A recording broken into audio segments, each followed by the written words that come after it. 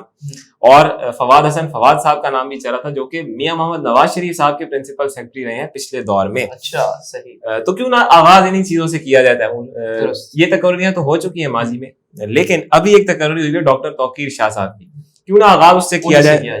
تو میرا خیال ہے اگر وہاں سے آغاز ہوتا ہے تو بہت سی چیزوں پہ سے پردہ اٹھے. چیئرمین نیب اس کا اعلان ہونا ہے نیکسٹ ویک. کوئی ملاقاتیں شیڈیولڈ ہیں راجہ ریاض صاحب اور شہباز شریف صاحب کے مابین. سیاست پہ ذرا بات کر لیتے ہیں تیمور, چند ہم ہاتھ لے کے. اگر آپ حکومت کی بات کریں تیمور, جو کہ اس منیر صاحب, میں اگر آپ کو سچی بات بتاؤں, میں خود ابھی اس وقت جو معاشی بحران کو مد نظر رکھتے ہوئے میں خود تنگ آ چکا ہوں. اس وقت جو ہے میں نہ کہیں ٹریول کر سکتا ہوں, نہ جا سکتا ہوں. آپ کو ابھی حکومت کی جانب سے تو یہ کہا جا رہا ہے کہ سخت فیصلے لیے جا رہے ہیں, لیکن اس سے پہلے اگر آپ دیکھیں بیانات میں کافی آپ کو چینجز نظر آتی ہوں گی کہ کس طرح سے جو ہے وہ لوگ پہلے کرتے رہے اپوزیشن پہ تنقید, اور اب خود ان پر جب آن پہنچی ہے تو یہ سخت فیصلے ان کو لینے پڑ گئے ہیں. کیسا دیکھ رہے ہیں؟ بالکل آپ کی طرح ہی تمام پاکستان کے عوام پریشان ہیں. ظاہر انٹریکشن رہتا ہے لوگوں سے, بہت پریشانی ہے لوگوں میں. غم و غصے کی ایک ایسی لہر ہے جو کہ میں نے ماضی قریب میں کم سے کم نہیں دیکھی ہے. تو جو غصہ آپ کا ہے میں تو دیکھ رہا ہوں, آپ صبح سے ہم ساتھ ہیں اور ہم دیکھ رہے ہیں کہ تیمور صاحب کہاں سے غصے میں. اسی طرح کا غصہ پاکستان کے عوام میں عام طور پہ پایا جاتا ہے.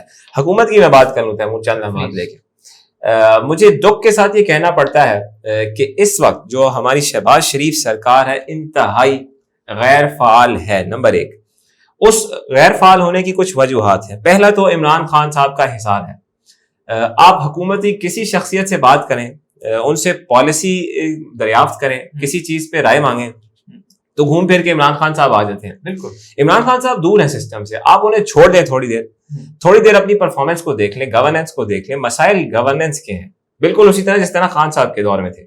اس حکومت کے دور میں بھی گورننس کے مسائل بڑے ہیں, میگنیفائی ہوئے ہیں, کم نہیں ہوئے. لیکن بات ہوئی کہ ہر چیز کا ذمہ دار عمران خان ہے. ہوں گے, ہم نہیں کہتے نہیں ہوں گے, لیکن آپ کم سے کم مینج تو کریں, ایگزسٹنگ اسٹیٹ آف افیئرز میں مینج کریں. آپ حکومت میں, آپ آنسریبل ہیں, آپ جواب دیں, آپ ان ساری چیزوں کو دیکھیں. گورننس آپ کا کام ہے, لیکن بات ہوئی کہ غیر فعال حکومت ہے جو کہ ڈیلیور نہیں کر پا رہی، اور ایک چیز ہر طرف آپ کو دکھائی دے گی، اور وہ ہے عمران خان۔ عمران خان کا خوف ہے یا پتہ نہیں کیا ہے، کچھ وجہ ہے جو کہ حکومت کی نیندیں اڑی ہوئی ہیں۔ عمران خان صاحب کی اگر ہم بات کر لیں تو خان صاحب پبلک میں ہے، یہ خان صاحب نے غلطی کی ہے کہ خان صاحب یہاں سے واپس گئے اسلام آباد سے، یہ میری ایک ذاتی رائے ہے، یہ بہت بڑی غلطی کی ہے، میں بھی مانتا ہوں کہ غلطی کی ہے، یہ غلطی کی ہے، لیکن خان صاحب اس غلطی کو سدھارنے کے لیے کوشش کریں، اپنے رفقائے خاص سے وہ شیئر نہیں کریں، لیکن جو ہمارے تک معلومات ہیں اس وقت وہ یہ ہے کہ جون کا تیسرا ہفتہ خان صاحب نے پلان کیا ہوا ہے کم و بیش اسی طرح کے لانگ مارچ کے لیے، جو کہ اب سے چند دن پہلے یہاں سے واپس آج گیا انہوں نے جو ہے دیر میں جلسہ کیا ہے، جی، اور کل غالباً پرسوں شانگلہ میں بھی جلسہ کیا ہے، ایسا ہی ہے۔ اسی تو اس میں آج انہوں نے کہا تھا کہ ہم اگلے لائحہ عمل کا جو ہے اعلان کریں گے، تو انہوں نے کچھ اعلان کیا؟ مجھے تو نہیں نظر آیا۔ تیمور لائحہ عمل کا تو اعلان نہیں کیا، لیکن کچھ اداروں پہ سخت تنقید کی ہے، کچھ بہت سخت جملے انہوں نے کسے ہیں، جیسا کہ یہ کہ جس ادارے کا کام ہے ملک کو دفاع کرنا وہ سازش میں ملوث پایا گیا، یہ عمران خان صاحب کہہ رہے ہیں، میں نہیں کہہ رہا۔ ایک معصومانہ سوال آپ سے، جی پلیز۔ وہ کون تھا؟ وہ کون تھا تیمور؟ وہ کون تھا؟ اس کا جواب میں اپنے یوٹیوب چینل پہ دے چکا ہوں تیمور، اور میں چاہوں گا کہ جو ناظرین ہمیں دیکھ رہے ہیں تو وہ اگر وہ جاننا چاہتے ہیں کہ وہ کون تھا، کیا سمجھتے ہیں کہ اب جو صورتحال پیدا ہوئی ہے یہ وہی تھا؟ یہ میرا خیال ہے وہی تھا تیمور۔ دیکھیں پاکستان میں اس کے بغیر تو کچھ بھی نہیں چل سکتا، تو وہ وہی ہے جس پہ سب کا دھیان جاتا ہے۔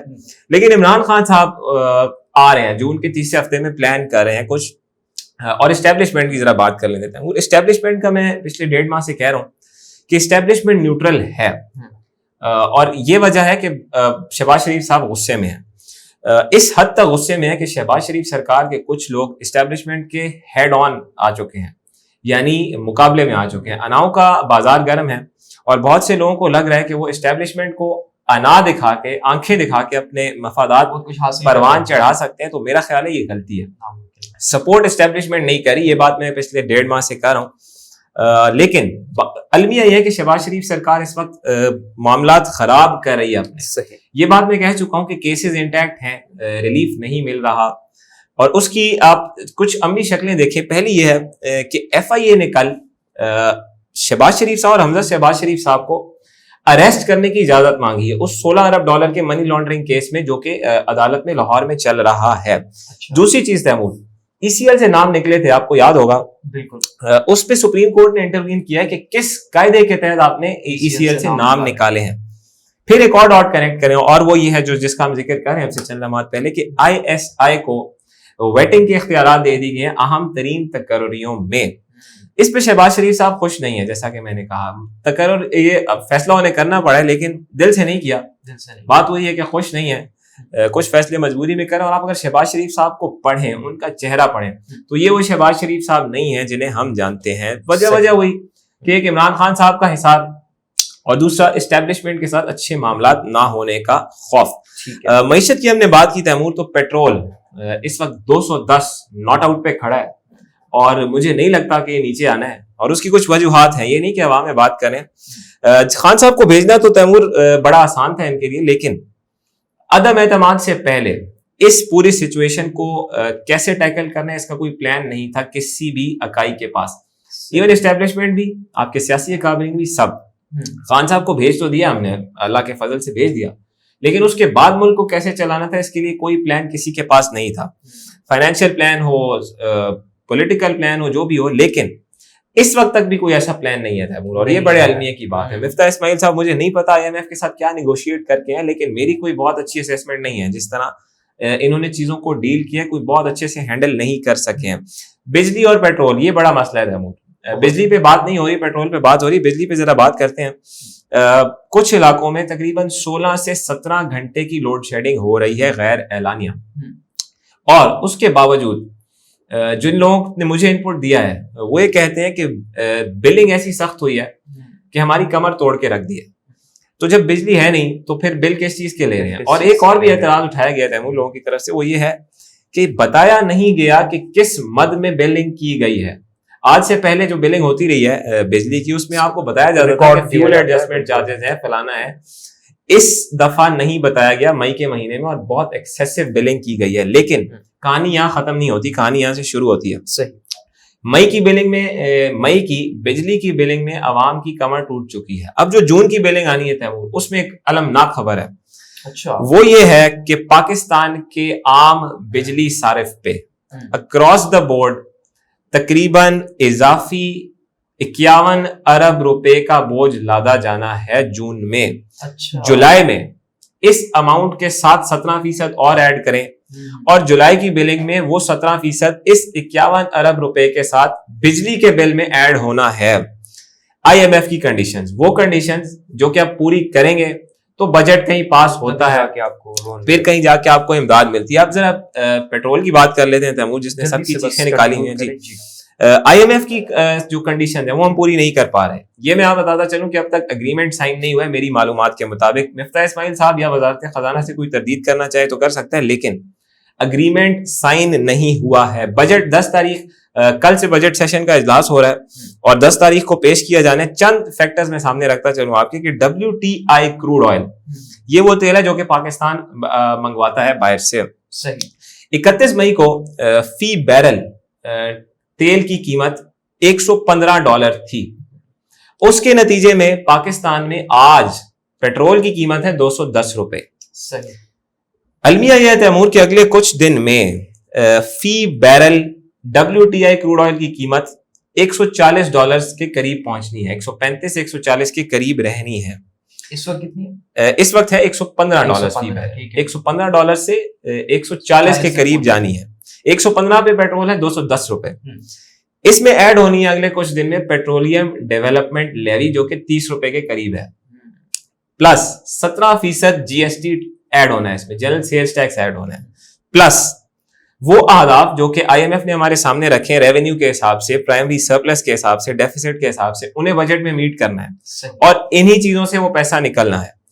اور جب $140 فی بیرل تیل قیمت ہوگی تو کم و بیش اندازہ لگایا جا رہا ہے کہ 260 سے 270 روپے تک فی لیٹر پیٹرول مل سکتا ہے. یہ سارا گھن چکر ہو کس لیے رہتا ہے؟ المیہ یہ ہے کہ یہ صرف $1 ارب کی آئی ایم ایف کی قسط کے لیے ہو رہا ہے. یہ سارا ڈرامہ، یہ ساری فضولیات $1 ارب کے لیے ہو رہی ہیں. اس کا میں جاتے جاتے آپ کو حل بھی بتاتا چلوں تیمور، جو کہ اس سسٹم میں پاسبل نہیں ہے.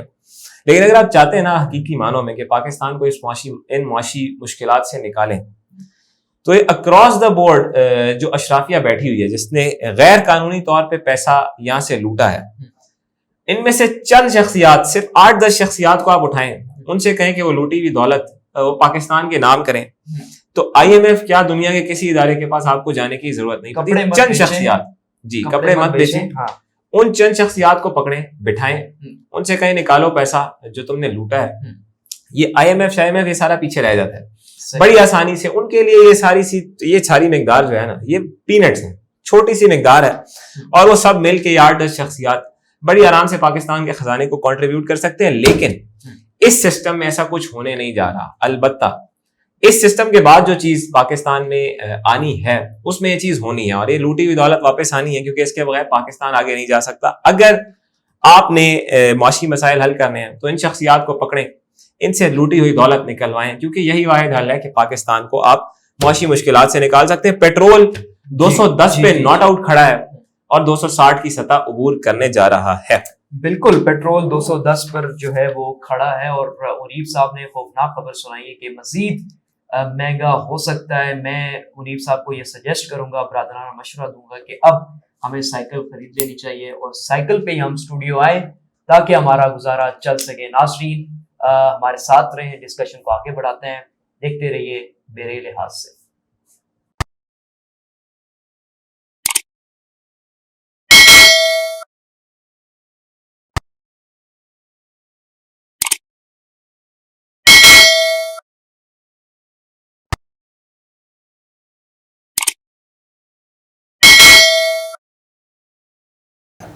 ویلکم بیک ناظرین. امریکہ اور جو رشیا، جو دو سپر پاورز ہیں اس وقت عالمی سطح پر، ایک بڑی امپورٹنس ہے ان کے تعلقات میں جو ہے وہ سرد موری کا جو ہے وہ شکار ہو چکے ہیں. اس سے مزید کیا ڈیولپمنٹس ہیں، کیا خبریں ہیں، یہ ہم آپ سے آج اس سیگمنٹ میں شیئر کریں گے. اور ناظرین، چائنا کے پولیٹیکل سسٹم میں ایک تبدیلی دیکھی گئی ہے، وہ کیا تبدیلی ہے اس کا بھی ہم جائزہ لیں گے انیب وسیم صاحب سے. انیب، آپ کی طرف آتا ہوں. امریکہ اور رشیا، دو سپر پاورز، ان کے تعلقات جو ہیں ان میں اپس اینڈ ڈاؤنز آتے رہتے ہیں. آپ اس کو کیسا دیکھ رہے ہیں؟ یہ سرد موری کا شکار ہو چکے ہیں جی اس وقت، آپ کیسا دیکھ رہے ہیں؟ تیمور ایک ادارہ ہے جسے ہم جانتے ہیں انٹرنیشنل کرمنل پولیس آرگنائزیشن کے نام سے، جس سے عام طور پہ انٹرپول کہا جاتا ہے. ایک عالمی لیول کا ادارہ ہے جو کہ دنیا بھر میں، پورے عالم میں پولیس کوآپریشن اور کرائم کنٹرول پہ ایک اتحاد بناتا ہے لوگوں کا، اور انہیں لنک کرتا ہے کہ دنیا کے کسی علاقے میں اگر کوئی کرائم ہو رہا ہے اور اسے پولیس روک سکتی ہے تو انٹرپول متحرک ہو کے اس ملک کو اطلاع دیتی ہے اور اس کے ذریعے پھر اس جرم کو روکا جاتا ہے. 1923 میں یہ ادارہ قائم ہوا تھا آسٹریا کے شہر وینا میں. اس کے ہیڈ کوارٹرز ہیں فرانس کے شہر لائن میں، اور تقریباً 194 ممالک انٹرپول کے اس آرگنائزیشن کا حصہ ہیں، جس میں پاکستان بھی شامل ہے. صحیح. کچھ ڈیولپمنٹس ایسی پیش آئی ہیں تیمور، ان کا ذکر کر لیتے ہیں. پہلی یہ ہے کہ امریکہ اور اس کے چند اتحادی، جس میں جرمنی اور برطانیہ سر فہرست ہیں، وہ یوکرین کی جنگ جو کہ فروری کے آخری ایام میں شروع ہوئی ہے، اس کے بعد یوکرین کو اسلحہ فراہم کر رہے ہیں. اس اسلحے میں بنیادی طور پہ چھوٹے اسلحے ہتھیار شامل ہیں جنہیں اسمال آرمز کہتے ہیں. اینٹی ٹینک میزائل شامل ہیں، وہ میزائل جو کہ موو کر سکتے ہیں، اور پھر ان کے لیے ایندھن بھی فراہم کیا جا رہا ہے ان اتحادیوں کی طرف سے. انٹرپول نے ایک کنسرن کا اظہار کیا تیمور 2 روز پہلے، اور کنسرن یہ ہے کہ وہ آلات، وہ اسلحہ جو کہ واشنگٹن یا اس کے اتحادی یوکرین کے دارالحکومت کیو بھیج رہے ہیں تاکہ جنگ میں ان کی مدد کی جا سکے، وہ دنیا بھر میں کرمنل گروپس کی نظر میں ہیں، ان کے ریڈار پہ ہیں. اچھا، پہلی بات. دوسری بات وہ یہ کر رہا ہے انٹرپول کہ یہ اسلحہ، یہ آلات امکان ہے کہ مستقبل قریب میں انٹرنیشنل بلیک مارکیٹ میں یہ اسلحہ ڈائیورٹ ہو کے چلا جائے اور غلط لوگوں کے ہاتھ لگ جائے. تیسری بات وہ کر رہا ہے کہ یہ صرف اس علاقے میں نہ رہے جہاں پہ بھیجا جا رہا ہے، بلکہ گلوبلی دنیا کی دہشت گرد تنظیموں کے ہاتھ یہ اسلحہ لگ سکتا ہے. آرٹیز پہ بریک کر رہا ہے اور ہم اس کی سلائیڈ چلا رہے ہیں کہ Interpol issues Ukrainian weapons warning. یہ تو ہوگی ایک بات، اس پہ تناؤ ہے امریکہ اور روس کے مابین. دوسری کنسرن تیمور وہ یہ ہے کہ سفارتی سطحوں پہ کچھ مشکلات روسی سفراء فیس کر رہے ہیں. وہ کیا ہے؟ پہلا یہ ہے کہ رشین ڈپٹی فارن منسٹر انہوں نے ایک خبر پہ تجزیہ دیا ہے، اور وہ یہ کہہ رہے ہیں کہ امریکہ یوکرین میں راکٹس بھی فراہم کر رہا ہے، ملٹیپل راکٹ لانچرز وہ فراہم کر رہا ہے، اور اس کے نتیجے میں کہیں ایسا نہ ہو کہ پرووکیشن تصور کی جائے اور پھر روس اس پہ ریئیکٹ کرے. اس پہ بھی آرٹی رپورٹ کر رہا، ہم اسکرین پہ سلائیڈ چلا رہے ہیں.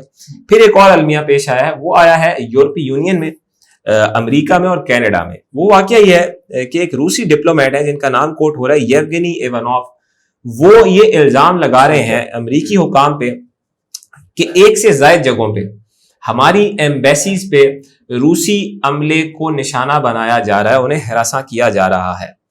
انہیلدی انوائرمنٹ کا ذکر کیا گیا ہے ان کی طرف سے، اور وہ کہہ رہے ہیں کہ انہیلدی انوائرمنٹ کریٹ کی جا رہی ہے ہمارے سفراء کے لیے، ہمارے ڈپلومیٹک مشنز کے لیے، نہ صرف یورپی یونین کے ممالک میں بلکہ امریکہ میں بھی اور کینیڈا میں بھی. اس پہ تاس نیوز ایجنسی رپورٹ کر رہی ہے کہ diplomat says unhealthy environment for Russia embassies in West. یہ تو ہو گئی ایک بات. ایک اور تناؤ تیمور ہمارے مغرب میں، جنوب مغرب میں پنپ رہا ہے، اور وہ ہے ایران. ایران کے سپریم لیڈر نے کل خطاب کیا ہے قوم سے، اور انہوں نے کہا ہے کہ ایران میں کچھ ہفتہ 10 دن سے مظاہرے تیز ہو گئے ہیں، اور اس کی بنیادی وجہ ایران ٹائی کر رہا ہے دنیا کی بڑی پاور جیسا کہ امریکہ، اسرائیل کے ساتھ. لیکن آیت اللہ علی خامنئی جو کہ ایران کے سپریم لیڈر ہیں، وہ یہ کہہ رہے ہیں کہ یہ جو مظاہرے ایران میں چل رہے ہیں یہ ایک سائیکولوجیکل وار کا حصہ ہے، اور اس کے پیچھے ہمارے دشمنان ہیں. یہ 2 اہم خبریں تھیں. اور اب تیسری اہم خبر پہ ہم آتے ہیں جو کہ چائنا سے تعلق رکھتی ہے. چائنا کا پولیٹیکل سسٹم یہ دنیا کے چند بہترین سیاسی نظاموں میں سے ایک مانا جاتا ہے. اس پہ ہم شو کر چکے ہیں، تفصیلاً ہم شو کر چکے ہیں، لیکن چند لمحات لے کے میں اس کا بنیادی جزء اپنے ناظرین کے سامنے رکھتا چلوں. اگر آپ نے چائنا کے سسٹم کو سٹڈی کرنا ہے تو 2 شخصیات کو سٹڈی کیے بغیر آپ چائنا کا نظام نہیں سٹڈی کر سکتے. ایک تو وہ ہے جو گراس روٹ سے اوپر آ رہے ہیں، ان کو فی الحال سائڈ پہ رکھیں، لیکن جو لوگ گراس روٹ سے اوپر ایک خاص لیول تک آ چکے ہیں، ان میں سے چھانٹی کرنے کے بعد 2 اہم ترین شخصیات کا چناؤ کیا جاتا ہے. پہلی ہے صدر یعنی پریزیڈنٹ، دوسری ہے وزیر اعظم یعنی prime minister. President of China or president of People's Republic of China China کی مضبوط ترین شخصیت ہوتی ہے۔ بیان ہوتا ہے کہ یہ وہ فیصلہ ساز قوت ہے جس کے فیصلے چائنا میں رائج ہوتے ہیں۔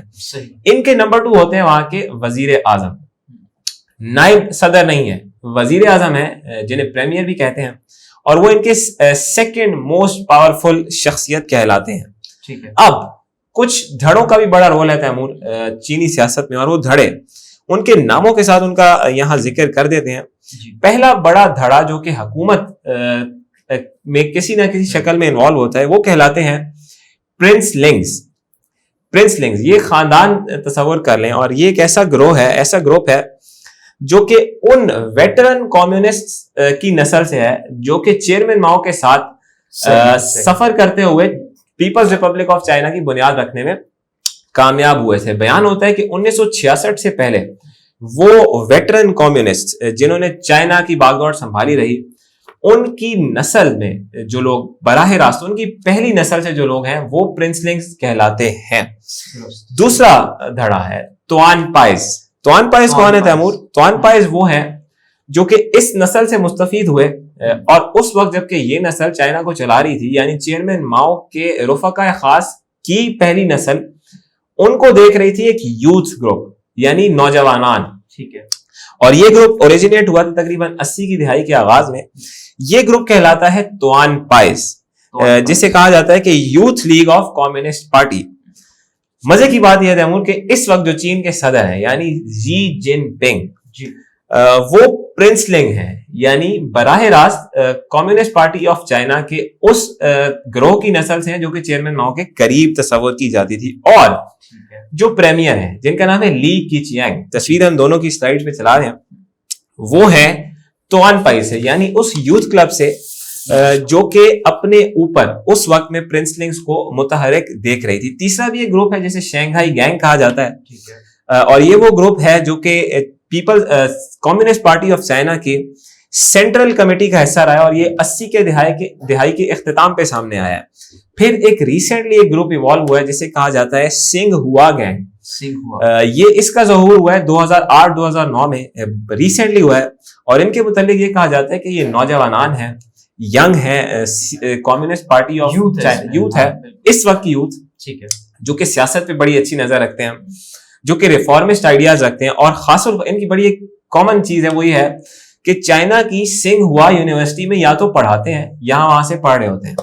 تو یہ ایک انٹرسٹنگ انفارمیشن ہے۔ اگر کوئی اس پہ پڑھنا چاہے تو 2 اہم ایکسرپٹس ہم سلائیڈ پہ چلا رہے ہیں۔ پہلا ہے بروکنگز کا، نومبر 5 2012 کا ہے، جس میں وہ کہہ رہا ہے کہ the powerful factions among China's rulers، کوئی پڑھنا چاہے اسے پڑھ سکتا ہے۔ اور 3 جنوری 2015 کا The Straits Times ہے، وہ بہترین منظر کشی کر رہا ہے پرنس لنگز پہ اور توان پائی خاندان پہ، اور خبر یہ ہے، اس کی ہیڈ لائن یہ ہے کہ چائناز پرنس لنگز ورسز توان پائی۔ اب آتے ہیں کچھ حقائق پہ تیمور، اور وہ بڑے انٹرسٹنگ ہے۔ یہ میں آپ کو بتا چکا ہوں کہ صدر جی جن پنگ، ان کا تعلق پرنس لنگ گروپ سے ہے، اور جو پرائم منسٹر ہیں لی کیچیانگ، ان کا تعلق توان پائی گروپ سے ہے۔ اب کچھ حقائق سامنے رکھ دیتے ہیں تیمور۔ پہلی چیز، جیسا کہ میں نے کہا کہ چینی صدر وہ 1 مین آرمی ہے، اور اس کے فیصلے حتمی فیصلے ہوتے ہیں، مشاورت کے بعد ہی ہوتے ہیں، لیکن اس کے فیصلے حتمی فیصلے ہوتے ہیں۔ گورننس، چائنا کی گورننس یہ صدر کا کام ہے، یعنی موجودہ فریم ورک میں زی جن پنگ کا کام ہے۔ ٹھیک ہے، معیشت کے مسائل تیمور، بڑی انٹرسٹنگ بات ہے کہ اسے زی جن پنگ خود نہیں دیکھتے، بلکہ اپنے نائب لی کیچیانگ جو کہ وزیر اعظم ہیں چین کے، ان کے ذمہ لگائے ہوئے ہیں کہ آپ اقتصادی امور چین کے آپ دیکھیں گے، اور اس میں ان کی بڑی معاونت بھی رہتی ہے۔ ٹھیک ہے، لیکن چائنیز پریمیئر کا کام صرف یہ نہیں ہے، چائنیز پرائم منسٹر کا ایک اور بھی کام ہے، اور وہ یہ کہ جہاں وہ صدر کو اسسٹ کرتا ہے وہیں اس پہ کڑی نظر بھی رکھتا ہے کہ کہیں چینی صدر بھٹک تو نہیں رہا، کہیں ایسا ویسا کام تو نہیں کر رہا۔ تو چینی وزیر اعظم کی گہری نظر ہوتی ہے چینی صدر پہ کہ وہ کس طرح کی حکمت عملی پہ کاربند ہے۔ تیسری اہم حقیقت وہ یہ ہے کہ لی کیچیانگ جو کہ وزیر اعظم ہے، ان کا 10 سالہ ٹینیور عنقریب ختم ہونے جا رہا ہے۔ تو انہیں جانے سے پہلے معیشت میں کچھ ایسی بہتری لانی ہے تاکہ عوام کا کانفیڈنس ان میں ریسٹور ہو سکے. ظاہر ہے کووڈ کے بعد اس طرح معیشت نہیں پھلی پوری, لیکن انہیں جانے سے پہلے اعتماد ریسٹور کرنا ہے. اسی طرح کی قدغن جی جن پنگ کے سامنے بھی ہے, کیونکہ ان کا اقتدار بھی عنقریب ختم ہو رہا ہے اگر وہ تیسری ٹرم نہیں لیتے یا انہیں تیسری ٹرم نہیں دی جاتی. سکسیسر کا اعلان نہیں ہوا ہے, ان کے جانشین کا اعلان نہیں ہوا ہے کہ صدارت کی منصب پہ کون آئے گا, لیکن لی کی چیانگ سسٹم سے باہر ہوتے ہیں, مگر زی جن پنگ کا امکان ہے کہ وہ اگلی ٹرم بطور صدر چلا سکتے ہیں. اچھا, لیکن لی کی چیانگ ایک اور کیپیسٹی میں چائنا کو سرو کر سکتے ہیں, اور وہ ہے standing committee of Communist Party of China central political bureau. اس کے ممبر بن کے اور اس پہ وہ صدر زی جن پنگ پہ پہلے سے زیادہ کڑی نظر رکھ سکتے ہیں. یہ یاد رہے کہ لی کی چیانگ بہترین انٹرنیشنل کانٹیکٹس والے آدمی ہیں, چائنا میں نہیں باہر بھی ان کے بہترین کانٹیکٹس ہیں. اب تیمور آتے ہیں کام کی بات پہ, اور وہ یہ ہے کہ ان دو بڑی شخصیات میں یعنی صدر چین اور وہ وزیر اعظم چین, ان کے مابین معاملات بہت عرصے سے کچھ اچھے نہیں چل رہے. عالمی پریس, چینی پریس نہیں, عالمی پریس یہ کہہ رہا ہے کہ ان میں کچھ مسائل ہیں جو کہ پچھلے سال 2 سال سے منظر عام پہ آئے ہیں, اور اس کی بنیادی وجہ لی کی چیانگ کی معاشی پالیسی ہے اور زی جن پنگ کا اس معاشی پالیسی سے ذہنی طور پہ کچھ فرق ہے جو کہ بنیادی وجہ بن رہا ہے. تو اب سے اسی سال فیصلہ ہونا ہے تیمور کہ کمیونسٹ پارٹی آف چائنا کس نے چلانا ہے, صدارت کس کے پاس جانی ہے. کنسرن یہ ہے کہ وہ وزیر اعظم یعنی لی کی چیانگ, وہ ان کے بارے میں یہ کہا جا رہا ہے کہ وہ مبینہ طور پہ لابنگ کر رہے ہیں کہ کسی طرح صدر زی جن پنگ کے خلاف ایک دھڑا کھڑا کیا جائے تاکہ مستقبل میں ان کی جگہ نہ بنے. وہ بے شک سسٹم میں رہے نہ رہے, لیکن زی جن پنگ کی جگہ نہ بنے. سپریم لیڈر لی کی چیانگ بننا چاہ رہے ہیں, کہہ سکتے ہیں آپ, خواہش ہے, ٹھیک ہے, خواہش ہے ان کی, لیکن بطور وزیر اعظم ان کا سٹینٹ ختم ہو رہا ہے. تو یہاں پہ پھر پاکستانی رنگ آپ کو نظر آتا ہے کہ اوپر والے کے خلاف کسی نہ کسی رنگ میں سازش کرو. یہی تو ہے وہ اپنا پن جس کی وجہ سے ہم اسے ڈسکس کر رہے ہیں. لیکن اتنے میں آپ کو گارنٹی دے دوں کہ وہاں عدم اعتماد نہیں آئے گی اور اس طرح پاس بھی نہیں ہوگی جس طرح پاکستان میں ہوئی ہے. ایشیا ٹائمز کو ہم کوٹ کر رہے ہیں, الجزیرہ کو ہم کوٹ کر رہے ہیں. یہ بہرحال خبر ہے کہ زی جن پنگ کے خلاف گھر کے اندر سے ایک سازش تیار ہو رہی ہے, اور اس میں کہیں نہ کہیں ان کے وزیر اعظم لی کی چیانگ کا رول ایشیا ٹائمز کے مطابق موجود ہے. ٹھیک ہے انیب, یہ ناظرین واقعات ہیں, اور انیب نے جو ہے انٹرسٹنگ ایک سٹوری ہمارے ناظرین سے آپ نے شیئر کی ہے. یقیناً اس سے بھی مستفید ہوں گے, اور دیکھنا ہی پڑے گا ناظرین کہ جو عالمی سطح پر یہ واقعات ہو رہے ہیں یہ کس طرف رخ کرتے ہیں. ناظرین یہ تھا آج کا ہمارا شو میرے لحاظ سے. ہمیں فیڈ بیک دینا مت بھولے گا. مجھے محمد تیمور عامر اور انیب وسیم کو دیجیے اجازت. دیکھتے رہیے ABC news. ABC news Pakistan ہے سچ کی آواز. اپنا بہت سارا خیال رکھیں. اللہ حافظ.